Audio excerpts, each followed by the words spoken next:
Crap, let's try that again. Okay, here's the scroll saw basket, done. Number 2, and this is the one I did just last week, I think it was. And you can see that they're, well, I mean, overall the patterns are similar, but that's the nature of a scroll saw basket. However, this one made with half-inch wood or a half-inch blank. This one made with a 1/4-inch blank, and you can see the different smaller, a tighter weave on this one, bigger, looser weave on this one.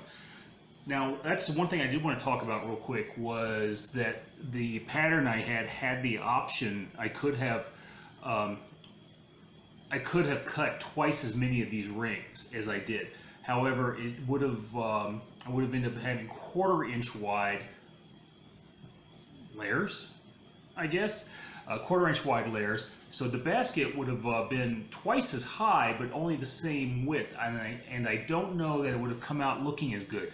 I think it would have looked unbalanced because, again, I would have only had 1/4-inch, roughly 1/4-inch wide pieces, but the same general shape, the same general outline. So anyway, just a thought, and that's why you saw me messing around with it earlier during the video, just to kind of get a feel for how I wanted to finish it. So anyway, speaking of finishing, all I did in this particular case was, after the sanding, I rubbed some Danish oil in, let it cure for a little bit, then rubbed a second coat of Danish oil in here. There's nothing saying I can't come back and rub some more Danish oil in if I want to, even go to the point of using some sandpaper to give it that super slick feel. But as it is right now, I'm pretty happy with it. So anyway, that's it. That's scroll saw basket 2.0, I guess.